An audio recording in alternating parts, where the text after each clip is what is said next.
அல்லாஹ்வுடைய தூதர் ஸல்லல்லாஹு அலைஹி வஸல்லம் அவர்கள் சொன்னார்கள், அல்லாஹ் வெட்கமுடையவன், அல்லாஹ் மறைவை விரும்பக்கூடியவன், யுஹிப்புல் ஹயா வஸ்ஸத்ர். அதனால் அல்லாஹ் வெட்க குணத்தை நேசிக்கிறான், மறைக்கும் குணத்தை அல்லாஹ் நேசிக்கிறான். அதாவது யாருடைய வாழ்வில் வெட்க குணம் செயலிலும் சிந்தனையிலும் உள்ளதோ அவர்களை அல்லாஹ் நேசிக்கிறான். சுப்ஹானல்லாஹ். இஸ்லாமிய மார்க்கத்தில் உயர்ந்த குணம் வெட்கம். ரசூலுல்லாஹி ஸல்லல்லாஹு அலைஹி வஸல்லம் சொன்னார்கள், ஒவ்வொரு மார்க்கத்திற்கும் ஒரு குணம் உண்டு, இஸ்லாமிய மார்க்கத்துடைய குணம் வெட்கம் என்றார்கள்.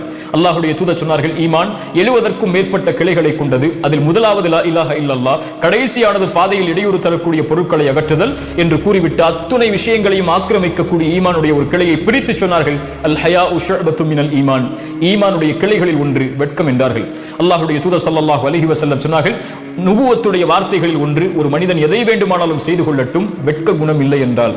ஆம், ஒரு சமூகம், ஒரு மனிதன் எதை வேண்டுமானாலும் செய்வான், சிந்திப்பான், அவர்களுடைய வாழ்வில் வெட்க குணத்தை அவர்கள் கடைபிடிக்கவில்லை என்றால் அறிஞர்கள் சொல்லுவார்கள், எம் சமூகம் அழிந்ததுடைய முதல் காரணமே எதிரிகள் போர் தொடுத்தல்ல, இந்த சமூகத்தில் மீதுள்ள வெட்க குணத்தை, இந்த சமூகத்தின் வாலிபர்கள், வாலிப பெண்கள் சுமக்கக்கூடிய வெட்க குணத்தை அழித்தார்கள். அந்த சமூகம் அழிந்து கொண்டிருக்கிறது. அல்லாஹ் பாதுகாப்பானாக. அல்லாஹ்வுடைய தூதர் ஸல்லல்லாஹு அலைஹி வஸல்லம் அவர்களுடைய வெட்க குணத்தை நபித்தோழர்கள் சொல்கிறார்கள், அல்லாஹ்வுடைய தூதர் வெட்கம் அடைந்தால் ஒரு புது பெண் திரைக்கு பின்னால் இருந்து எப்படி வெட்கம் அடைவாளோ அப்படி அல்லாஹ்வுடைய தூதர் வெட்கப்படுவதை நாங்கள் பார்த்திருக்கிறோம் என்று. அல்லாஹ்வுடைய தூதர் ஒரு சபையில் அமர்ந்திருக்கிறார்கள். அவர்களுடைய ஆடை கொஞ்சம் விலகி இருக்கிறது. அபூபக்கர் சித்திக் வருகிறார்கள். அல்லாஹ்வுடைய தூதர் அதே நிலையில் இருக்கிறார்கள். உமர் வந்தார்கள், அதே நிலையில் இருந்தார்கள். உஸ்மான் வந்தார்கள், ஆடைகளை மறைத்துக் கொண்டார்கள்.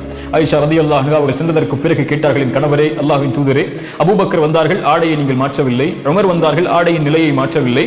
உஸ்மான் வந்தார், ஆடையின் நிலையை மாற்றினீர்கள் ஏன்? ரசூலுல்லாஹி ஸல்லல்லாஹு அலைஹி வஸல்லம் சொன்னார்கள், ஆயிஷா என் மனைவி அவர்களே, யாரை கண்டால் மலக்குகள் வெட்கமடைகிறார்களோ அவரை கண்டு நான் வெட்கமடையக்கூடாதா என்று அல்லாஹ்வுடைய தூதர் ஸல்லல்லாஹு அலைஹி வஸல்லம் கேட்டார்கள். சுப்ஹானல்லாஹ். ஒரு நபித்தோழரின் வெட்க குணத்தை அல்லாஹ்வுடைய தூதர் ஸல்லல்லாஹு அலைஹி வஸல்லம் அங்கீகரித்தார்கள். அல்லாஹ் அங்கீகரிப்பதாக, வானத்தில் உள்ளவர்கள் அங்கீகரிப்பதாக அல்லாஹ்வுடைய தூதர் ஸல்லல்லாஹு அலைஹி வஸல்லம் அவர்கள் சொன்னார்கள். இந்த வெட்க குணம் இயற்கையில் ஒரு மனிதனிடத்தில் இருப்பது. இயற்கையின் வெட்க குணமே இன்றைய காலத்தில் எமது கண்களுக்கு முன்னால் செத்து மடிந்திருப்பதை பார்க்கிறோம்.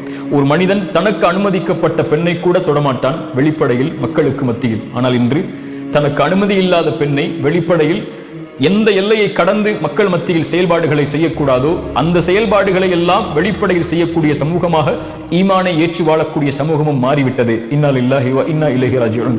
எப்படி இதை விவரிப்பது? முஸ்லிம் பெண்களுடைய ஆடைகள் இன்று அவர்கள் விரும்புவது ஆடையாகிவிட்டது. அவர்களுடைய உடலை வெளிப்படுத்துவதை இன்று கண்ணியமாக கருதுகிறார்கள். அல்லாஹ் அனுமதித்த, அல்லாஹ் அவர்களுக்கு கண்ணியமாக கூறிய ஹிஜாபை அணிவதை எல்லாம் அவர்கள் இன்று இழிவாக பார்த்து விட்டார்கள். ஒரே ஒரு செய்திதான், அறிவுரையாக அல்ல, சிந்தனைக்காக. சமூகத்துடைய ஆண்களும் பெண்களும், நானும் நீங்களும் இந்த செய்தியை கொஞ்சம் சிந்தியுங்கள். அப்துல்லாஹ் இப்னு அப்பாஸ் ரலியல்லாஹு அன்ஹு அவர்கள் சொன்னார்கள், தன் தோழரை பார்த்து, சொர்க்கத்தின் பெண்ணை உனக்கு அறிவிக்கவா என்று. அவர்கள் ஒரு பெண் கடந்து சென்றார்கள். சொன்னார்கள், இந்த பெண் அல்லாஹ்வுடைய தூதருடைய சபையில் ஒரு முறை வந்தார்கள். வந்து சொன்னார்கள், யா ரசூலல்லாஹ், எனக்கு நோய் வலிப்பு இருக்கிறது.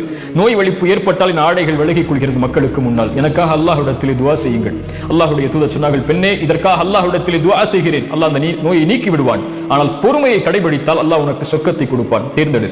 அந்த பெண் சொன்னார்கள், யா ரசூலல்லாஹ், நான் பொறுமை காக்கிறேன், சொர்க்கம் எனக்கு கிடைக்கட்டும். ஆனால் அல்லாஹ்வுடைய தூதரே, நான் மக்கள் மத்தியில் இருக்கும்போது வலிப்பு நோய் ஏற்பட்டால் என் ஆடை விலகிக் கொள்கிறது, நான் என்ன செய்வது? அதனால் மக்கள் என்னுடைய அங்கங்களை பார்க்கக்கூடிய சூழல் ஏற்படுகிறது. அல்லாஹ்விடத்திலே அதற்காக மட்டும் என் வலிப்பு நோய் ஏற்பட்டாலும் பரவாயில்லை, பொறுமை காக்கிறேன், என் ஆடை விலகிவிடக் கூடாது மக்களுக்கு முன்னால் என்று அல்லாஹ்விடத்திலே துஆ செய்யுங்கள் என்றார்கள். அல்லாஹ்வுடைய தூதர் ஸல்லல்லாஹு அலைஹி வஸல்லம் துஆ செய்தார்கள். சுப்ஹானல்லாஹ். அல்லாஹ்வுடைய தூதர் அந்த பெண்ணை சொர்க்கத்தின் பெண் என்று நபித்தோழர்களுக்கு அறிமுகப்படுத்தினார்கள். அல்லாஹு அக்பர். யோசித்து பாருங்கள் கண்ணியத்துக்குரிய நண்பு சகோதர சகோதரிகளே, ஹிஜாபை நீக்கி வாழக்கூடிய பெண்களே, அல்லாஹ் அலங்கரித்த, அல்லாஹ் அழகாக்கிய உங்களுடைய உடலை உங்களுக்கு தகுதியான ஆண்களுக்கு மட்டும் வெளிப்படுத்துவதிலிருந்து விலகி இருக்கக்கூடிய பெண்கள் இந்த செய்தியை சிந்தித்து பார்க்கட்டும். அல்லாஹ் வெட்க குணத்தை நேசிக்கிறார். செயலில், சிந்தனையில், சொல்லில், நம்முடைய வாழ்வில் எந்த அங்கத்திலும் இந்த வெட்க குணம் நிறைந்திருந்தால் அல்லாஹ் ரப்புல் ஆலமீன் அந்த செயலை அங்கீகரிக்கிறான். அல்லாஹ் அந்த செயல் உடையவர்களை நேசிக்கிறார். அஸ்ஸலாமு அலைக்கும் வரஹ்மத்துல்லாஹி வபரகாத்துஹு.